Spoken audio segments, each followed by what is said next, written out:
नमस्कार मित्रों, और मैं महाराज कुमार गुप्ता दक्ष म्यूजिक क्लासेस में मित्रों आपका स्वागत है। मित्रों, यदि आप बीपीएससी टीआरई 3.0 या फिर मित्रों 4.0 यदि क्वालिफाई होना चाहते हैं तो मित्रों आपके लिए मित्रों यह क्लास अति महत्वपूर्ण है। मित्रों बताते चले कि इस चैनल पर मित्रों प्रतिदिन सुबह 8 बजे और रात्रि 8 बजे मित्रों म्यूजिक की क्लास लिए जाते हैं, अतः क्लास को मित्रों प्रतिदिन जरूर ज्वाइन करें। मित्रों, इस क्लास की सबसे बड़ी खासियत है कि एमसीक्यू के साथ साथ मित्रों सभी प्रश्नों का डिटेल्स थ्योरी भी मित्रों हम लोग जानेंगे। सभी प्रश्नों का डिटेल्स थ्योरी भी मित्रों जानेंगे, ताकि एक प्रश्न से मित्रों जो है से बहुत सारे प्रश्नों का आंसर हमको कैच हो जाएगा। मित्रों, और आज के प्रथम प्रश्न मित्रों बारीकी से क्लियर कीजिएगा कि सितार में जोड़ आलाप किनके बाद बजाया जाता है। सितार में जोड़ आलाप किनके बाद बजाया जाता है। ए में आपका आलाप, बी में झाला, सी में मित्रों मस्जिद खानेगत और डी में आपका राजा खानेगत। मित्रों फट से बताइए कि सितार में जोड़ आलाप किनके बाद बजाया जाता है।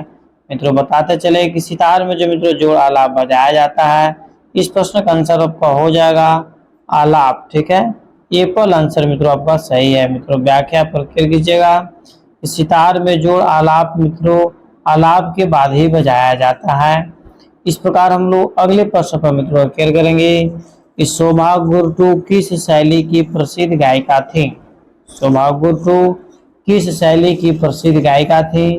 ख्याल का, ठुमरी का, ध्रुपद का या फिर मित्रों लोक संगीत का।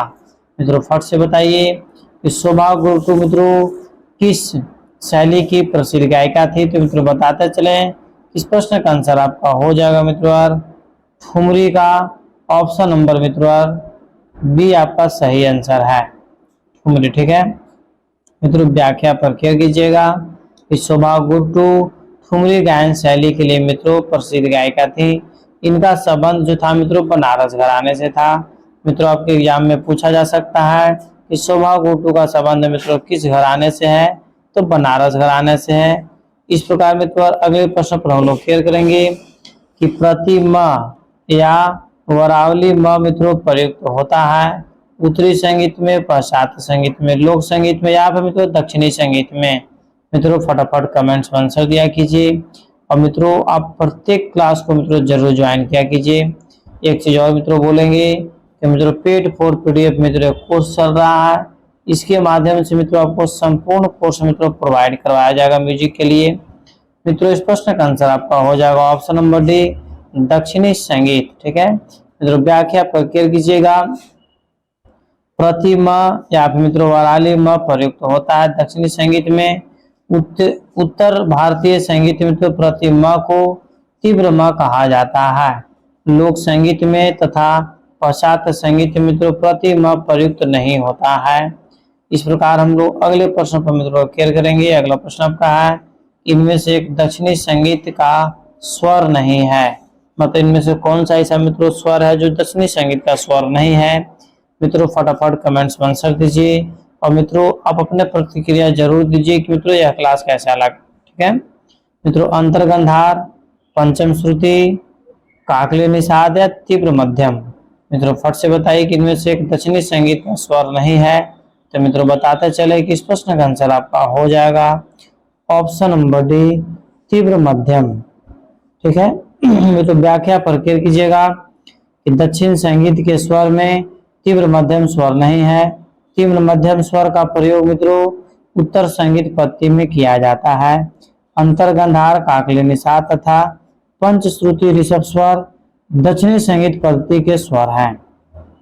इस प्रकार मित्रों अगले प्रश्न पर क्लियर कीजिएगा कि दक्षिण संगीत का प्रमुख अवनद वाद्य है।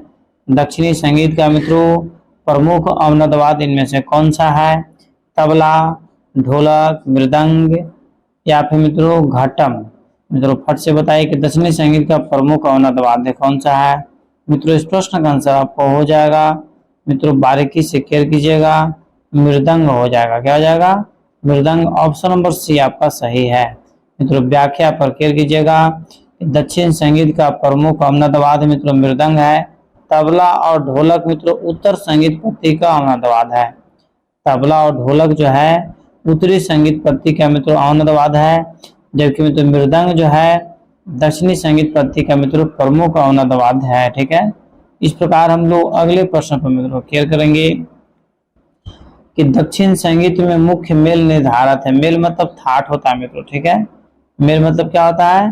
थाट होता है। तो मित्रों फट से बताइए कि दक्षिणी संगीत में मुख्य मेल निर्धारित है 12, 10, 19, 20। तो मित्रों बताते चले कि उत्तरी संगीत पद्धति में आपको 10 थाट है, तो दक्षिणी संगीत पद्धति में तो कितना हो जाएगा? 19। मतलब ऑप्शन नंबर बी मित्रों आपका सही है। ठीक है, बाकी मित्रों ऐसा ही नॉर्मल ऑप्शन दे दिया है। इस प्रकार मित्रों और अगले प्रश्न पर क्लियर कीजिएगा। अगला प्रश्न आपका है कि दक्षिण ताल पद्धति में कुल ताल कितने होते हैं? दक्षिण ताल पद्धति मित्रों कुल ताल कितने होते हैं? ए में आपका 8 है, बी में 12 है, सी में 7 है, डी में मित्रों आपका 6 है। मित्रों फट से बताइए कि दक्षिणी ताल पद्धति में कुल तालों की संख्या कितनी है? तो मित्रों बताते चले कि दक्षिणी ताल पद्धति मित्रों कुल तालों की संख्या आपको 7 है। ऑप्शन नंबर सी मित्रों आपका सही है। व्याख्या पर क्लियर कीजिएगा कि दक्षिण ताल पद्धति में कुल 7 ताल है।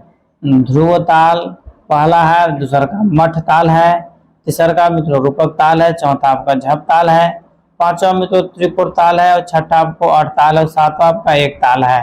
मित्रों इस प्रकार आपको सातों मित्रों तालों का नाम आपके सामने प्रस्तुत कर दिया गया। मित्रों और अगले प्रश्न पर बारीकी से क्लियर कीजिएगा कि इनमें से एक दक्षिण ताल पद्धति की ताल है। इनमें से एक दक्षिण ताल पद्धति की ताल है झप ताल, झम्प ताल, चार ताल या धमार ताल। मित्रों फट से बताइए कि इस प्रश्न का आंसर क्या होगा। मित्रों बताते चलें कि इस प्रश्न का आंसर आपका हो जाएगा मित्रों झम्प ताल। ऑप्शन नंबर बी आपका सही है। मित्रों व्याख्या पर क्लियर कीजिएगा।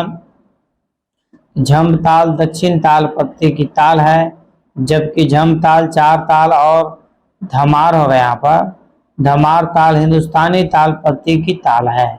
इस प्रकार मित्रों अगले प्रश्न पर क्लियर कीजिएगा। अगला प्रश्न आपका है मित्रों क्लियर कीजिएगा बारीकी से कि तिलाना निम्न में से किस पद्धति में मित्रों प्रचलित गायन शैली है? तिलाना निम्न में से किस पद्धति में प्रचलित गायन शैली है?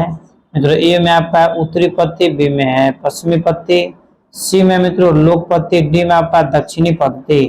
मित्रों फट से बताइए कि तिलाना निम्न में से किस पद्धति में प्रचलित गायन शैली है? तो मित्रों बताते चले कि इस प्रश्न का आंसर हो जाएगा option number D. Option number D कहने का मतलब मित्रों कि दक्षिणी पद्धति में तिलाना जो मित्रों प्रचलित गायन शैली है, तो दक्षिण पद्धति में। मित्रों व्याख्या पर क्लियर कीजिएगा कि तिलाना दक्षिण संगीत पद्धति में तो प्रचलित गायन शैली है, जबकि तिलाना को उत्तरी संगीत पद्धति में तो तराना कहा जाता है। पूछ सकता है एग्जाम में कि तिलाना को उत्तरी संगीत पद्धति मित्रों किस नाम से जाना जाता है? तो तराना के नाम से मित्रों जाना जाता है।